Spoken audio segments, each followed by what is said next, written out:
love and work. Work and love, that's all there is. I cannot think of any need in childhood as strong as the need for a father's protection. One day, in retrospect, the years of struggle will strike you as the most beautiful. Being entirely honest with oneself is a good exercise. Most people do not really want freedom because freedom involves responsibility, and most people are frightened of responsibility. Unexpressed emotions will never die. They are buried alive and will come forth later in uglier ways. We are never so defenseless against suffering as when we love. Out of your vulnerabilities will come your strength. Where does a thought go when it's forgotten?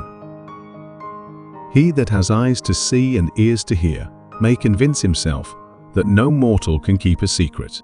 If his lips are silent, he chatters with his fingertips. Betrayal oozes out of him at every pore. Flowers are restful to look at. They have neither emotions nor conflicts. The goal of all life is death. The great question that has never been answered, and which I have not yet been able to answer, despite my 30 years of research into the feminine soul, is what does a woman want? The first human who hurled an insult instead of a stone was the founder of civilization. The mind is like an iceberg. It floats with 1/7 of its bulk above water. Love and work are the cornerstones of our humanness. Dreams are often most profound when they seem the most crazy. The ego is not master in its own house. A civilization which leaves so large a number of its participants unsatisfied and drives them into revolt neither has nor deserves the prospect of a lasting existence. If youth knew, if age could. A woman should soften, but not weaken a man. Everywhere I go, I find a poet has been there before me. Whoever loves becomes humble. Those who love have, so to speak, pawned a part of their narcissism. The voice of the intellect is a soft one, but it does not rest until it has gained a hearing. Neurosis is the inability to tolerate ambiguity. What a distressing contrast there is between the radiant intelligence of the child and the feeble mentality of the average adult. A man who has been the indisputable favorite of his mother keeps for life the feeling of a conqueror. If you can't do it, give up. We are never so defenseless against suffering as when we love. Just as no one can be forced into belief, so no one can be forced into unbelief. The act of birth is the first experience of anxiety, and thus the source and prototype of the affect of anxiety.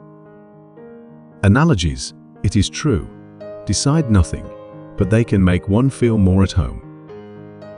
Sometimes a cigar is just a cigar.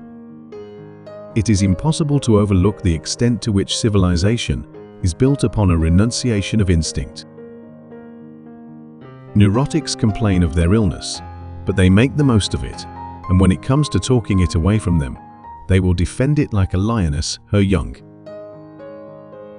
Just as a cautious businessman avoids investing all his capital in one concern, so wisdom would probably admonish us also not to anticipate all our happiness from one quarter alone.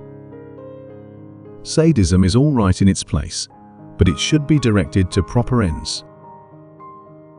The liberty of the individual is no gift of civilization. It was greatest before there was any civilization. Like the physical, the psychical is not necessarily in reality what it appears to us to be. Civilized society is perpetually menaced with disintegration through this primary hostility of men towards one another. The tendency to aggression is an innate, independent, instinctual disposition in man. It constitutes the powerful obstacle to culture. The above are the life wisdom quotes for this episode. Which quote is your favorite? Please leave a comment to tell us. Don't forget to like, subscribe, and turn on notifications. See you next time.